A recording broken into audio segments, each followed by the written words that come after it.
Olá, mais uma vez estamos aqui, o casal Kleber e Ari, em nosso canal Aliança de Fé. Como é bom ter vocês aqui com a gente de novo, nesse tema sensível que nós vamos trabalhar hoje. E eu queria que nós refletíssemos no seguinte, que é muito difícil quando nós somos de Jesus e o nosso cônjuge não é. De repente você que está me assistindo se enquadra nesse caso. Se meu cônjuge não é de Jesus, o que eu faço agora? Já fiz de tudo, já preguei, já orei, mas ele não quer saber de Deus. O que eu faço? Por eu amá-lo, ou no caso, amá-la, eu quero muito que ele seja salvo. Como é que eu faço para ele ser salvo? Vamos responder essa pergunta juntos, consultando a palavra de Deus na direção do Espírito Santo, para honra e glória do nosso Deus. Fica com a gente, hein? Vamos lá? Solta a vinheta!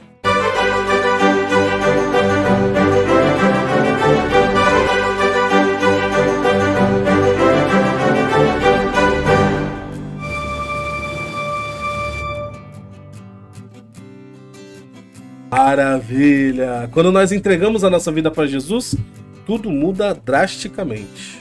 Os nossos hábitos, costumes, gostos, escolhas e como fazer para que nosso cônjuge entenda isso quando ele não é crente. É muito difícil dele acompanhar tudo isso de uma forma espiritual como nós entendemos. O que fazer então se ele ou ela não quer saber de Jesus? Vamos trabalhar um pouquinho o que a Bíblia diz sobre isso. Eu peguei um texto que ele é muito delicado, por isso que eu falei no começo que era muito sensível esse tema, para a gente trabalhar junto, logo no começo, essa questão, para depois a gente desenvolver o como agir. Esse texto aqui, em 1 Coríntios capítulo 7, vou pedir para minha esposa ler, do versículo 10 ao 15, você acompanha com a gente, ele vai trabalhar essa questão do marido ou a esposa ser crente e o outro não ser. Vamos lá. O 10. Ora, aos casados, ordeno, não eu, mas o Senhor, que a mulher não se separe do marido. Se, porém, ele vier a separar-se, que não se case ou que se reconcilie com seu marido, e que o marido não se aparte de sua mulher. Aos mais digo eu, não o Senhor. Se algum irmão tem mulher incrédula e esta consente em morar com ele, não a abandone. E a mulher que tem marido incrédulo e este consente em viver com ela, não deixe o marido. Porque o marido incrédulo é santificado no convívio da esposa, e a esposa incrédula é santificada no convívio do marido crente. Doutra sorte, os vossos filhos seriam impuros, porém agora são santos. Mas, se descrente quiser apartar-se, que se aparte. Em tais casos, não fica sujeito à servidão nem o irmão, nem a irmã. Deus vos tem chamado à paz. Eu queria dividir esse texto em duas partes. Versículo 10 e versículo 11, ele fala de uma forma muito clara. O apóstolo Paulo ele começa falando assim, versículo 10. Ora, aos casados ordeno não eu, não Paulo, mas o Senhor. E aí ele vai falar, no resumo, que Deus está falando que o marido, mesmo se tiver uma esposa não crente, a esposa tiver um marido não crente, que ele não se separem. Paulo está falando, isso é Deus que fala, não eu. A partir do versículo 12 ele vai falar assim, agora digo eu, Paulo, não o Senhor. Quer dizer, isso é uma instrução de Paulo que ele não recebeu diretamente de Deus no sentido de revelação ou uma ordem, mas que ele, julgando como apóstolo, como líder, como pastor, ele entende que é possível acontecer. Então nós temos duas esferas aqui de desenvolvimento do que um casal que tem um marido ou a esposa não crente deve fazer. Paulo ele já vai falar assim, se o seu marido ou a sua esposa não for crente, mas ele consentir em você ser, não tem problema nenhum, continua. Vai, porque mesmo ele não indo na igreja, ou ela não indo na igreja, né, em grosso modo, você vai abençoá-lo ou ele vai abençoá-lo. Então, Paulo está falando, continua do jeito que está. Não tem problema se ele não quer saber de Jesus, se ele permitir você ir na igreja, se ele não atrapalha a sua vida espiritual, se ele, apesar de não ser de Jesus, ele é um bom marido, uma boa esposa, não tem problema. Aí depois ele vai falar, mas se o incrédulo quiser ir embora, ou seja, não quiser mais conviver com essa pessoa crente, então deixe ele ir. Mas aí é Paulo que está dando essa instrução, não foi uma instrução diretamente de Deus. Então o que a gente entende nesse caso? Paulo está falando para aqueles casos muito extremos, onde o convívio do crente com o não crente é impossível. Ele não tá falando que é briga porque a roupa tava suja, ele não tá falando que é uma briga porque a comida não ficou boa, não é esse tipo de problema. É o tipo de convívio aonde não dá. Por exemplo, a gente tem algumas mulheres ou alguns homens que têm problemas com vício, que atrapalham a vida do outro, que põem em risco a vida do outro. Tá? Então, nos tipos de caso mais extremos, e aí o pastor da igreja, o responsável, vai trabalhar esse caso, talvez seja melhor que se aparte. Mas mesmo assim, Paulo fala com muito cuidado. Ou seja, Paulo não tá dando liberação para ninguém se separar, não. É simplesmente uma orientação nos casos extremos. Mas Deus, Ele quer que você continue mesmo com o seu marido não sendo crente, ou sua esposa não sendo crente. Porque o plano de salvação é para sua família. E um dia Deus vai alcançar o coração se for da vontade dele. Isso é muito importante para nós entendermos, para a gente continuar o processo agora daqui para frente. Então, entenda bem a sua situação. E não entenda que esse é um motivo para você se separar se seu marido fizer alguma coisa errada ou sua esposa. E outra coisa, ele está falando, para deixar embora se o descrente quiser ir. Mas ele não está falando que pode casar de novo. Uma coisa é separar e outra coisa é casar. Então nós temos que pensar muito bem, porque isso aqui não é uma autorização para você casar de novo. Tem algumas pessoas, já aconteceu casos comigo de a pessoa ela não estar bem com o marido ou com a esposa, ela se aparta do marido, mas já tinha outro em vista. Uma outra pessoa, aí se casa, enfim. Não é esse o caso que Paulo está falando, tá? Então, cuidado. Daqui para frente, vamos trabalhar então você, homem e mulher, que tem o seu cônjuge que não é de Jesus. A segunda coisa que nós vamos trabalhar agora, escolha sempre o melhor de Deus no seu relacionamento. Ah, mas ele não quer ir na igreja, ela não quer ir na igreja, não quer saber de Jesus, não gosta nem que eu ore por ele ou por ela. Escolha sempre o melhor de Deus. Primeira coisa, ore. Ore pelo seu marido, pela sua esposa, sempre. E a segunda coisa, continue orando. Continue orando e orando, porque a oração ela é poderosa e eficaz. Não desista, ok? Não desista. Não aborreça seu marido e a sua esposa. Não fique chamando toda hora, não fique tentando fazer coisas que ele não gosta. Geralmente quando você fica insistindo muito, vamos na igreja, faz isso comigo. Falou não uma vez, falou não duas, tudo bem. Convida depois de um tempo de novo. Deixa claro que você está sempre orando por ele ou por ela. Mas entenda que tudo é tempo de Deus. Não é aborrecendo ninguém que nós vamos conquistar. Mesma coisa quando a gente está evangelizando uma pessoa. Não adianta a gente ficar falando de Jesus 24 horas para a pessoa. Você vai fazer ela pegar repúdio disso. Mas com bom testemunho, com amor, você vai conseguir conquistar o seu marido ou a sua esposa. Exato, né? Uma coisa assim interessante dentre as experiências que a gente já teve, de ouvir amigos, parentes, casais com julgo desigual. Quando a pessoa, você casal, quando você casou com o seu marido, casou com a sua esposa, se você já era crente e casou com uma pessoa não crente, você já sabia da palavra. Então a responsabilidade fica mais naquela pessoa que conheceu a palavra, que já era cristão, e você teve a oportunidade de casar com uma pessoa da mesma fé e você quis casar com uma pessoa que não era da mesma fé. Então o peso vai vir um pouco maior para você. Você vai assumir a responsabilidade, crendo que Deus, se for da vontade dele, ele é poderoso de convencer o seu cônjuge a seguir o mesmo caminho que o seu. Agora, se o seu caso nós casamos e ambos não éramos crentes, só que eu me converti e ela não. Então, da mesma forma que você, qual foi o seu processo de conversão? Foi da noite pro dia? Você também não resistiu bastante? Você não foi? Então, da mesma forma que foi difícil do seu coração ser conquistado, o do seu cônjuge vai ter o tempo dele também. Então, você tem, assim como alguém teve paciência com você ao falar de Jesus, ao te discipular, você também tem que ter paciência com o tempo de Deus alcançar o coração do seu cônjuge.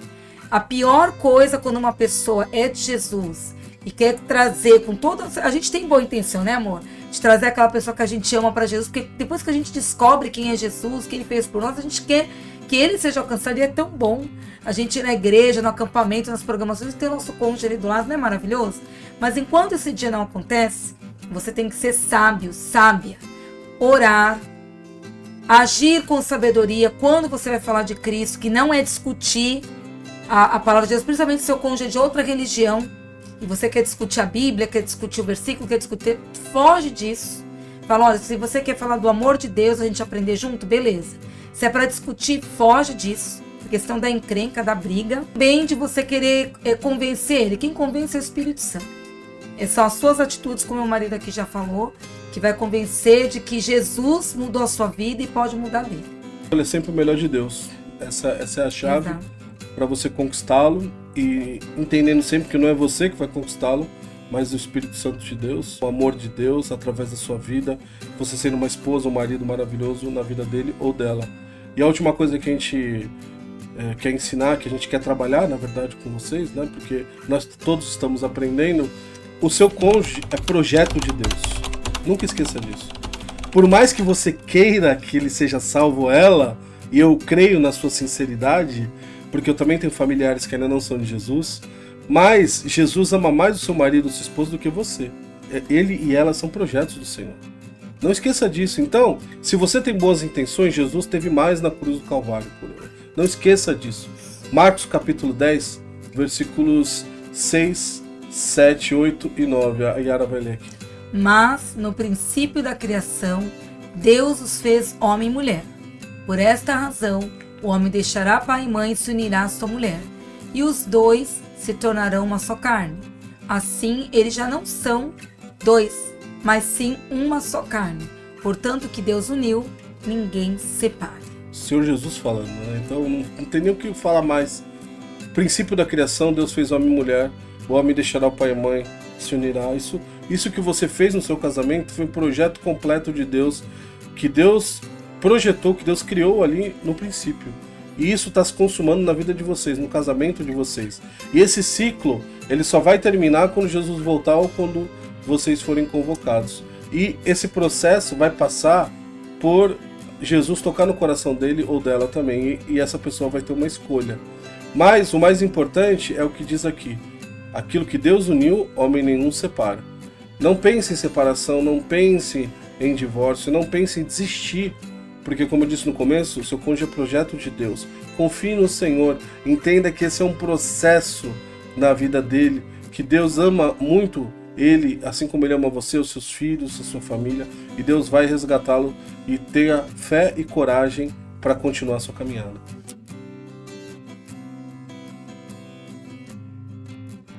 Uma coisa que é legal, quando a gente tem esse encontro verdadeiro com Jesus, a gente quer tanto aprender de Jesus, quer tanto participar das atividades da igreja, você quer desenvolver os seus dons, você quer servir, e aí a gente passa muito tempo com as atividades da igreja.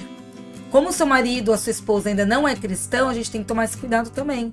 De você daqui a pouco, né, alguns maridos falam, bom, só falta levar a mala e a cama e dormir na igreja. Ou até alguns que são mais ciumentos, o que tem lá na igreja, que tanto você quer ficar lá. Então, para não acontecer desconfianças, brigas, ou até do marido que no começo da sua conversão ele deixava você. E quando ele percebeu que todo final de semana você estava lá de manhã até de noite, o tempo todo na igreja, você tomar cuidado. Dele não, de repente, de ficar ali fazendo as coisas de propósito para te impedir de frequentar a igreja. Então tome cuidado, tenha sabedoria, mas tenha essa sede de aprender de Jesus, de louvar, de estar servindo. Você tem que equilibrar esse tempo de estar lá na igreja, mas não de ficar o tempo todo em todas as programações, porque você tem um marido que não foi alcançado por Cristo, ele não vai entender. E principalmente se todo final de semana vocês tinham uma programação de passear, viajar, e agora de repente você não vai fazer isso, você vai ter que pedir muita sabedoria a Deus, ser acompanhada, né, por um pastor, por um líder aí de casais, para saber como lidar com essa situação de equilíbrio.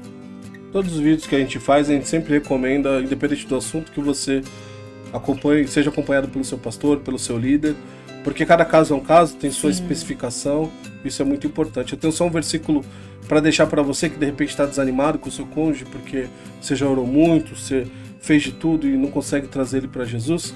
João capítulo 6, versículo 37. Vamos lá. Todo aquele que o Pai me dá, esse virá a mim, e o que vem a mim, de modo nenhum o lançarei fora. Você entendeu o que Jesus está falando? Lindo. Aquele que o Pai me dá, esse virá a mim. Esse que virá a mim foi aquilo que Jesus fez na cruz. Jesus nos atraiu na cruz do Calvário. Jesus nos libertou, nos salvou. Ele resgatou as nossas vidas do pecado e nos colocou na maravilhosa luz. E ele está falando, esses que o Pai me deu, jamais, de maneira nenhuma lançarei fora. seu marido, sua esposa. Deus não vai lançar fora. Tenha fé, confie, não desista. É projeto de Deus, é plano de Deus. Alguns são rápidos, outros demoram um pouco mais e outros é só no último suspiro. A gente não sabe. Eu teria muitos testemunhos para contar aqui para vocês de casos que a gente já pegou, mas o mais importante é que a gente tem visto Deus fazer milagres em famílias, resgatando lares, abençoando cônjuges, filhos, porque para Deus nada é impossível. Para nós é, mas para Deus não. Amém. Confie em Deus e que Deus vai resgatar o seu lar em nome de Jesus. Amém. Espero que você tenha gostado desse vídeo mais uma vez. Conte conosco. Se você quiser deixar um pedido de oração aqui nos comentários, você pode deixar. Nós respondemos aqui a todos os comentários. Às vezes a gente demora um pouquinho, mas a gente responde, porque a gente tem que atender todo mundo. Deixa o seu like também. Fala de onde você é. Compartilha. Copia o link do nosso canal. Manda aí nos grupos do seu Instagram, no seu WhatsApp. Faz um stories pra gente. Fica à vontade no nosso canal. Você é nosso convidado. Se inscreve, ativa o sininho, receba vídeos sempre. E agora eu vou pedir para minha esposa orar por você, para o seu lar, pelo seu cônjuge, para nós encerrarmos. Senhor Deus, ó Pai querido, como é bom compartilhar do teu amor, da tua palavra. Tu sabes, ó Pai querido, a pessoa que está ouvindo agora, Senhor Deus, a tua palavra, o cristão, a cristã que está ouvindo agora nesse momento, as lutas, dificuldades que essa pessoa tem passado com seu cônjuge, que dentre tantos ela escolheu ele, dentre essa escolha, Senhor Deus, ela tem vivido momentos bons, altos e baixos, mas confiando no Senhor, que é o dono, ó Pai, da sua vida nesse momento, Senhor Deus, e que pode, Senhor Deus, transformar, ó Pai, esse casamento, pode transformar o coração do seu cônjuge, Senhor. Enquanto esse dia não acontece, que ela seja firme, que ele seja firme, Pai querido, nos seus caminhos, que possa ter sabedoria, ó Pai, de como conduzir o seu tempo, de estar mais perto do Senhor, servindo ao Senhor, confiando que o Senhor está guardando sua vida, do seu cônjuge, da sua família, e que ela não deve desistir, ó Pai, mas confiar no Deus soberano, Senhor Deus. Dê sabedoria, dê paz ao coração dessa pessoa. Em nome de Jesus, amém. Deus abençoe, meu querido, meu amado, minha amada. Um beijo no coração de vocês. A gente vai, mas a gente sempre volta, hein? Segura que o próximo vídeo vai ser ainda melhor. Tchau, pessoal. Um abraço. Valeu!